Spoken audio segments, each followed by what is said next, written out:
name is Lamar Benton, and I am going to show you some things that I've been doing for quite a while. I started off as a little child in my grandmother's house, and I used to scribble on her walls, and she would never tell me no. She just said, listen, just hold up a while, I'm going to get you a giant chalkboard.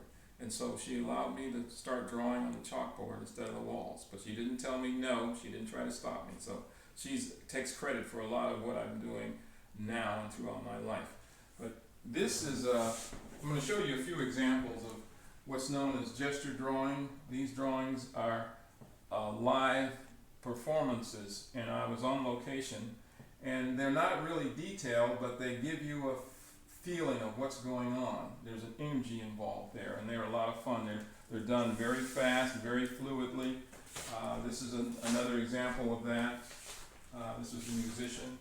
And these were dancers. I think these depict what my daughter was doing. So I caught her live in a live performance that she was part of. So now I'm going to move on into my solarium, where I have a beautiful view of nature around me. And as an artist, it's always good to go back and practice some of the basic exercises that you started out with.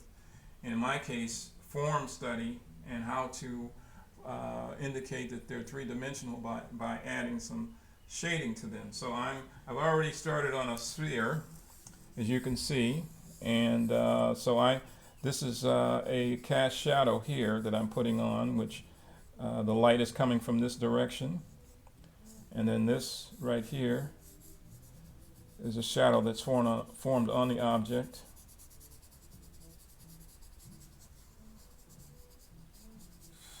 And then I'll just smudge this in a little bit, bring that up. This area down here is reflected light. So I'll do another one actually of a cylinder, which these are a lot of fun to do. I start off very loose. And the thing about drawing and art is that your practice never ends. It's something just like a piano player or anybody who really wants to be good at anything. Practice never ends. They practice their whole life. And so I'm just going to kind of fill this in pretty fast. This is another part of a cast shadow. And then where the light is again coming from the upper left-hand side, and what that effect is the lighting part of the object will be on this side, and then as the object turns away from the light, there's a point at which a shadow starts to occur.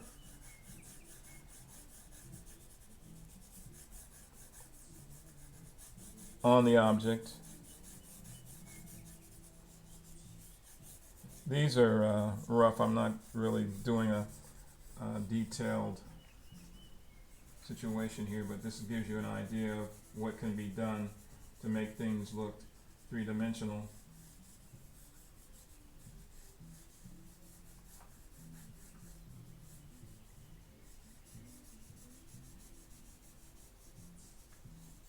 This part of the cylinder, it actually coincides with the area that is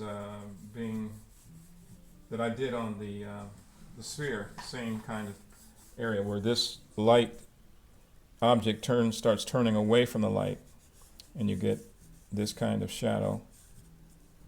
Same thing over here.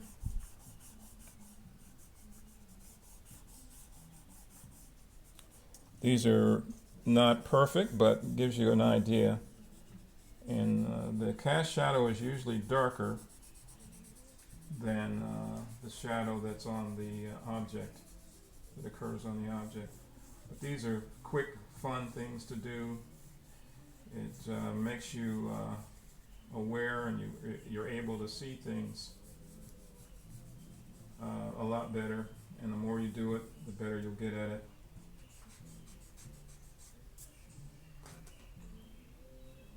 I'm using what's known as a kneaded eraser.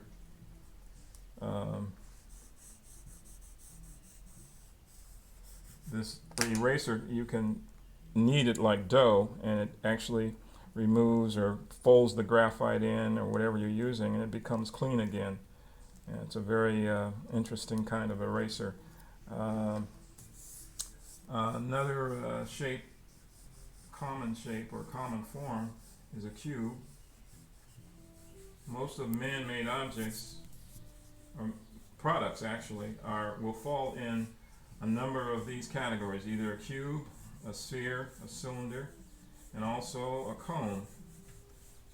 These are some of the basic forms that you'll see in life. And as you look around your house, I'm sure, or just out in public, you'll see things that have a basic geometrical form of one of these or a combination of these. And it's the same process as far as shadows. I'm going to make this so that it looks like it's made out of glass so you can see the inside too. And then I'm going to create the angles where the shadows will fall. So you have a shadow shape that's based on the blockage of the side of the cube that is not facing the light. So again, the light is coming from the upper left. And because this plane of the sphere is not directly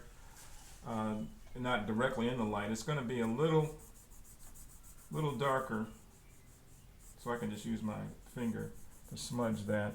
And this side of the cube is going to be dark because the absence of light on this side. And then of course the cast shadow will be darker, and it's usually darkest close to the bottom of the object. So this is, as I said, these are rough. There's not precise or exact, but gives you some idea of how to make things look three-dimensional.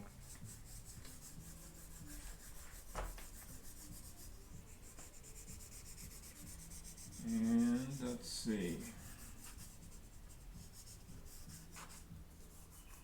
I'll just smear that a little bit and erase this. And I'll add a little tone around it.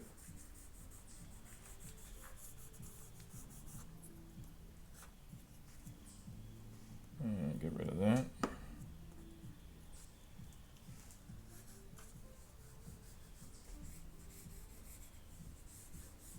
This is actually a lot of fun. Just starting out, like anything, it has its difficulties, but the more you practice it, the better you'll get at it, and then you'll see what this practice helps you describe other objects that aren't perfect geometrical shapes. And as I said, there are objects that are a combination of these particular shapes, or forms, I should say. The cone will just do the same thing. Basically, the light is going to be coming from the upper left, and there's a cast shadow that's formed, so I can just kind of do a horizontal triangle, more or less.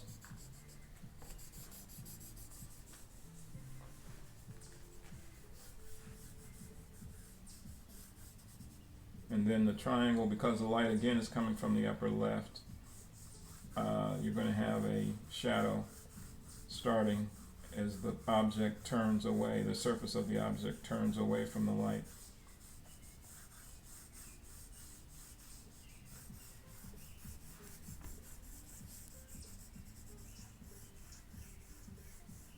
And shadows, when you're putting on the value for a shadow, you can actually use the contour strokes to give a sense of roundness to the form.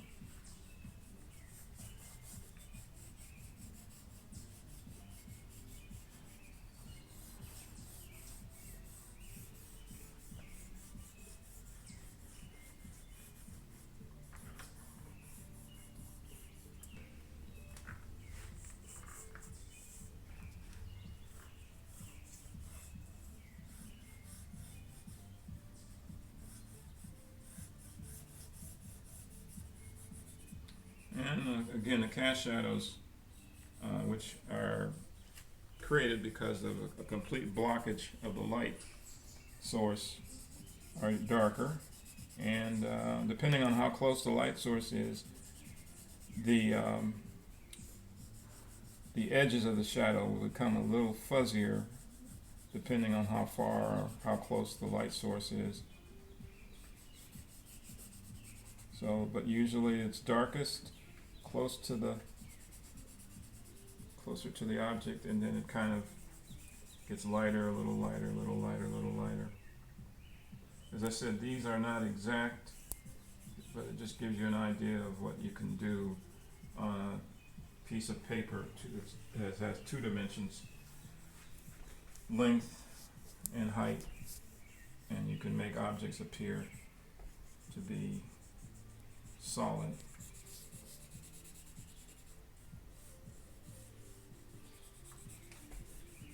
And you can do this with many things. Let's see here. Just adding a little more value, a little darker value there.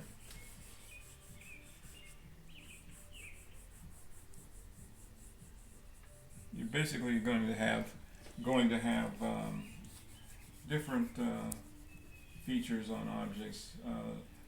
The light, since the light is hitting the top of this cylinder, this is going to be the lightest, and you're going to have quite a bit of light over here, and then as it rounds away from the light, it gets darker and darker and darker, and then usually on the edge, the edge that's opposite of this is what's known as reflected light, because the environment has light. So this has been a fun exercise, and as I said, this is something that I do periodically just to sharpen myself up. So hopefully you've learned something and enjoyed it, but I'm going to just leaf through some of the other kinds of art that I do. I'm actually making rockers for children. This was my daughter when she was really young. And there's a dolphin, there's a whale, there's a swan and turtle. A couple chairs. This was a fun thing to do, a cow. And of course giraffes, the elephant, the dinosaurs, the panda.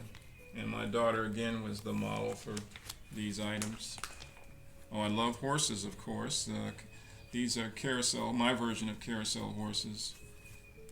And these were my version of a Clydesdale. And now, some of the drawings that I have done in the past, I love drawing.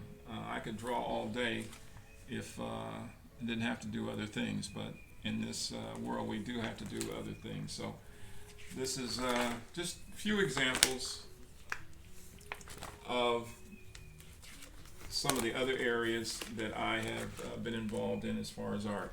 And the thing about art, it just continues and continues.